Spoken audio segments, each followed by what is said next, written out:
Assalamualaikum warahmatullahi wabarakatuh. Saya Minatul Zahro. Di sini saya akan menjelaskan mengenai umpan balik atau feedback dan juga tindak lanjut evaluasi.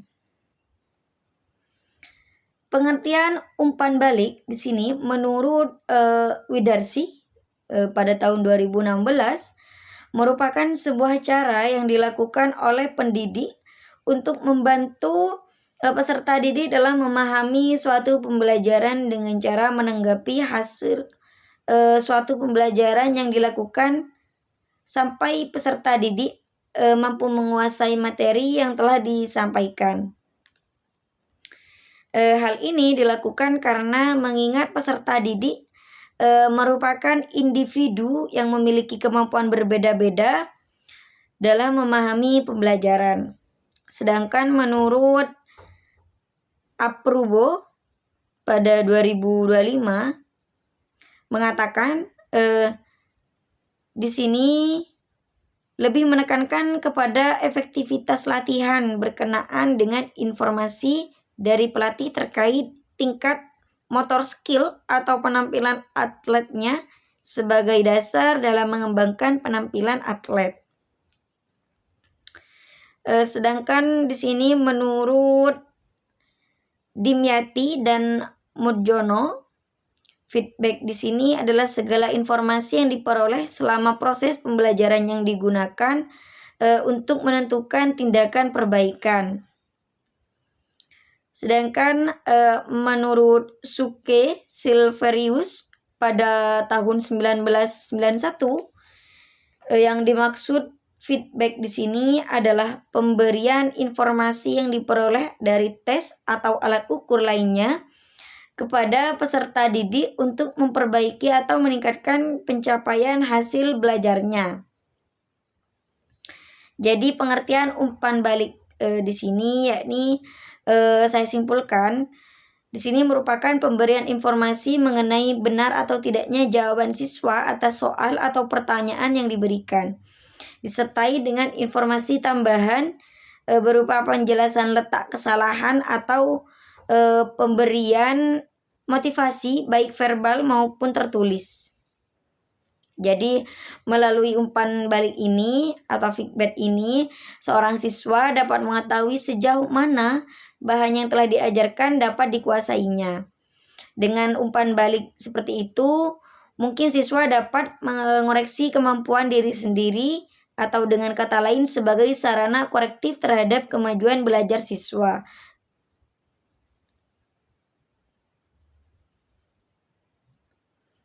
Jenis-jenis feedback di sini Adang Suherman mengemukakan beberapa jenis feedback berdasarkan kajian dari beberapa literatur. Yang pertama di sini ada general dan specific feedback. Di sini berkaitan dengan gerakan umum, tingkah laku siswa atau pakaian yang digunakan. Jadi general feedback digunakan guru untuk mendorong siswa terus belajar dan mencobanya. Biasanya feedback sejenis ini diungkapkan dengan kata-kata seperti bagus, hebat, mengagumkan. Jadi dengan ungkapan kata-kata itu masih bersifat umum sebagai tidak mencerminkan informasi yang spesifik untuk meningkatkan kemampuan dan juga keterampilan siswa. Selanjutnya ada Kongren dan Inchongren feedback. Di sini merupakan umpan balik yang berfokus pada aktivitas belajar yang sedang dipelajari siswa. Misalnya pada saat siswa sedang mempelajari footwork dalam stroke bulu tangkis, di sini umpan balik yang berhubungan dengan footwork tersebut dapat dikatakan kongren feedback. Sedangkan yang berhubungan dengan stroke sebagai inkongren feedback, misalkan yang berkaitan dengan stroke dalam bulu tangkis adalah cara memegang raket, follow throws, dan juga aspek lainnya selain footwork. Dan yang ketiga, simple feedback. Nah, di sini merupakan umpan balik yang hanya berfokus pada satu komponen saja pada satu komponen keterampilan dalam satu saja.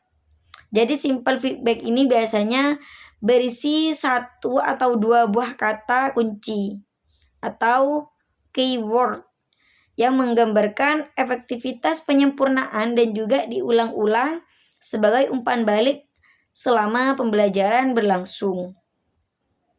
Selanjutnya ada positif, netral, dan negatif feedback.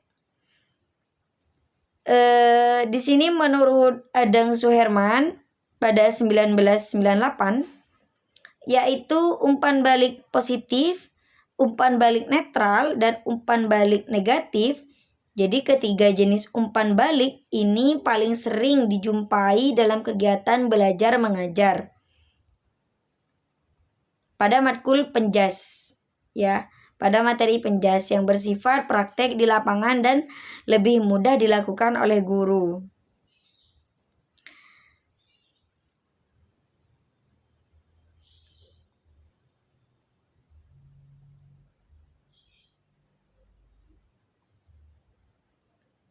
Lanjut, di sini penerapan strategi umpan balik.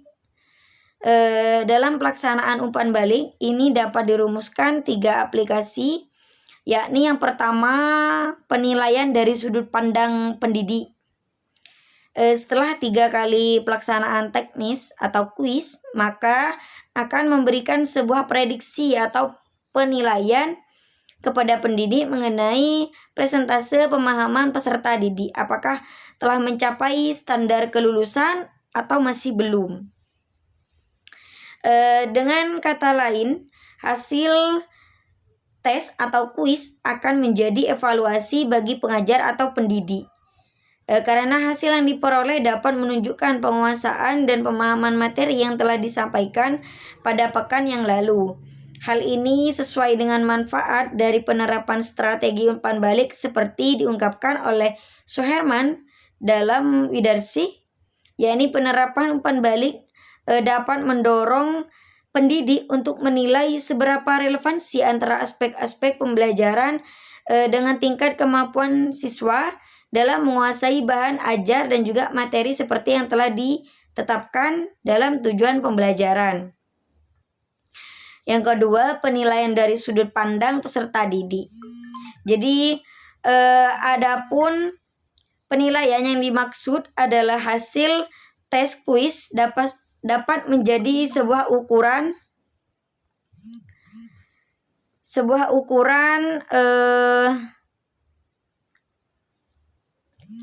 dan prediksi nilai ujian tengah semester yang akan diperoleh para peserta didik. Hal ini hal yang sama juga dimukakan oleh Suherman dalam bukunya mengenai manfaat dari penerapan strategi umpan balik, yakni dapat membantu peserta didik untuk menilai kemampuan yang tidak bisa dilihat dan dirasakan sendiri. Yang ketiga, di sini memberikan motivasi.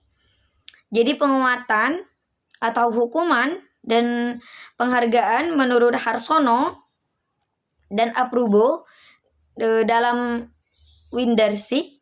Setelah para peserta didik di sini mendapatkan gambaran mengenai kemampuan yang mereka miliki, hal tersebut akan menjadi daya dorong atau motivasi bagi peserta didik yang masih merasa belum mencapai nilai standar. Mereka akan terpacu untuk menjadi lebih baik lagi pada selanjutnya.